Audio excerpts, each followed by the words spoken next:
Welcome back to Jedi Enclave. I'm Daniel. I'm Chris. And we're two nerds trying to find our way in the universe. And, we've had a couple of segments today about stuff that we've been excited to be involved in. I've got some straight up bullshit to talk about. Oh, excellent. Yeah, so let's talk about straight up bullshit.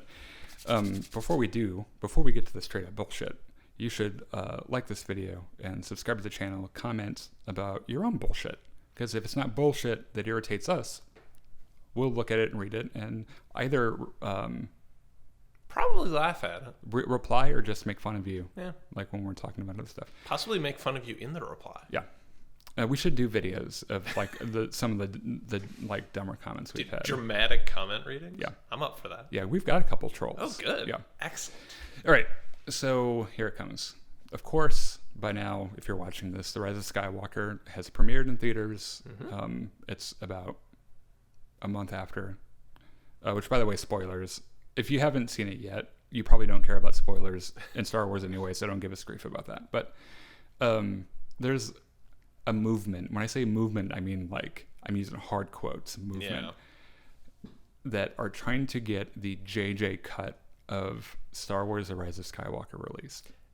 Correct me if I'm wrong, but wouldn't the released movie be JJ's cut? That's more or less what they've said. Like he directed the movie? Yeah, I know. But we're going to go through this, all right? Okay. So all right. A couple things we have to examine. We're both skeptics. We like to see the evidence. Mm-hmm. A couple things we have to examine is, does it exist? Mm-hmm. And does it matter? Okay. Okay. So I've read through some. First, I have to say, this comes from a Reddit user who claims to know someone on the inside that confirmed a 3-hour JJ cut of the film. Okay. Now, we have made fun of Reddit leakers before. We have. And in at least one case, it backfired on us. I'm still making fun of them because I think it's bullshit. Because our general policy on the channel is we'll explore any theory on its own merits relating to the evidence, right?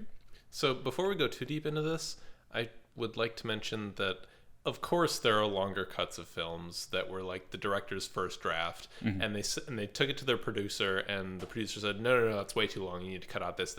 Yeah, we don't need the Leia Luke blowjob scene. Take that out. What?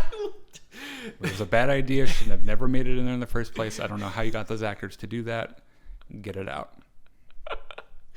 God damn it. You're right, though. I was going to bring that up later. Yes. Okay, so here's some evidence, right?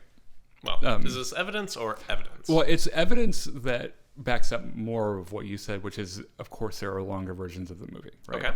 But this is the evidence that's being used as evidence of a JJ cut, right? Where, like, he had this cut of this movie, and they're like, fuck you, it's too good, we can't put it out. And he's like, well, I hope someone starts a movement over it. Yeah. So Dominic Monaghan, the guy from Lost, The Hobbit, that was in the movie, during an interview said that there was an extended cut of the Exegol battle with a scene that involved him and Rose and Connix, which was Billy Lord's character. Which, again, of course there was. They always film more than they use in the final cut. Monaghan also said that some of his background as a codebreaker was cut, so I guess he got some like story development. He was a codebreaker, which I thought we were done with codebreakers. I gotta say, I liked Last Jedi a lot, but like the whole codebreaker thing, it was a weird plot thread. So I'm glad they found a codebreaker who isn't a complete twat. Yeah, like that's awesome. Yeah. So Chris Terrio, the co-writer of Rise of Skywalker, confirmed that there were a lot of scenes that they shot with Rose Tico that were cut. Again, of course, there are always cut scenes in every single movie. Now, the implication of that also is a different topic. Someone, I might even call him a fan because he follows the page. He's also a friend of mine, brilliant trumpet player. Messaged me and asked about some things that I thought about Rise of Skywalker, and we started talking about Rose Tico and about how like their knee-jerk course correction. J.J. Abrams did her so dirty. Yeah, I think this is what it came down to, was that they probably filmed some scenes with her, and he was like, first of all, this thing can't be 4 hours long. Second of all, who knows, you know, if the worst people on earth don't like Kelly Marie Tran. Yeah. Which isn't to say that the worst people on Earth didn't like Rose, because I can understand not liking the character very much, but I think that's what that was kind of the thing. The editor one of the editors, I guess, Marianne Brandon, said that they showed a lot less of Palpatine's reveal than they had shot. Right now, of course, we're gonna keep coming back to this and saying, of course, there are longer scenes. I think the point is that people want to this is the stuff they want to see, and maybe it will make it a better movie. Well, guess what? There's this great invention called home release. They have them on DVDs and Blu-rays and probably some other media that I can't think of right now. Yeah, they're not doing a bunch of DVDs anymore. Well, whatever. But they do have all these extended scenes. They have all this cut stuff that didn't make the last version of the film. And most of the time, there's a reason those scenes were cut. Yeah, I was going to bring that up a little bit later too. One more thing, Richard Grant, and so along with their evidence, this was the one that's kind of most interesting to me. Richard Grant and Domhnall Gleeson said that they had a scene in the beginning Mustafar sequence that got cut. That was on Mustafar? You didn't know about this? You mean the place where Kylo Ren, the very first finds scene, the first Wayfinder? Oh, that's on Mustafar. Yeah, and you're probably wondering, well, that doesn't look so fucked up anymore. That doesn't really. It's because a thing happened in Vader Immortal, where you learned some things in Vader Immortal that changed the landscape of the planet, I guess. Yeah, we were just talking about how Disney was doing a really good job of incorporating all these various media. Yeah. So, a couple of questions we have to ask. Okay.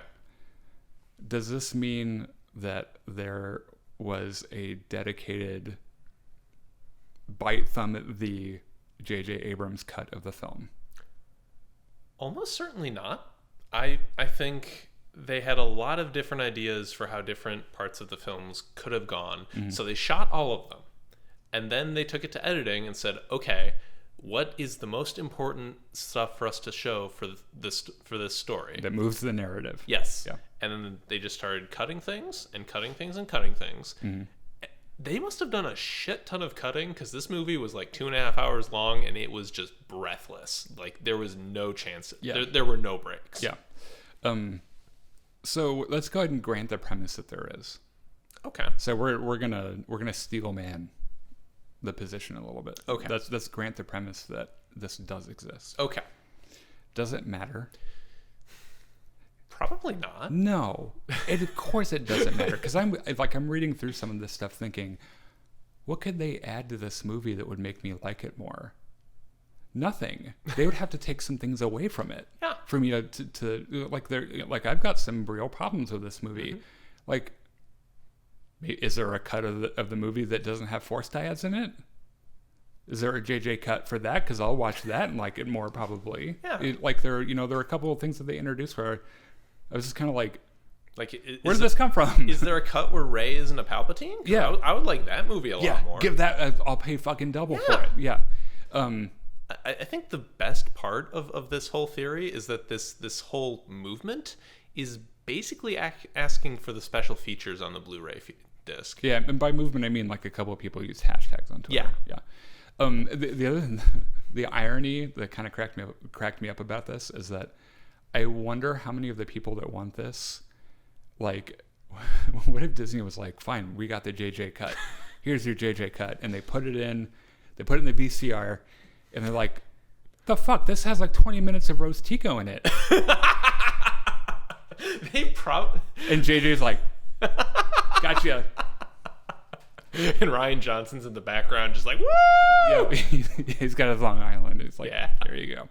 Yeah, I don't know. It's I don't think it matters that much. I think that we've made that some people have made this big of an issue out of it, and I didn't like the movie, and I'm still not here with my arms crossed. Like, maybe the extended cut's better. JJ actually did it just fine. Yeah, fucking Disney, man. Yeah, it's kind of like that. You know how there's like that Zack Snyder cut of fucking Batman v Superman, or was it Justice League? I don't know. It's there. I know what you're talking about. Yeah, where it's like there's a movie that might actually be benefited by some extra exposition.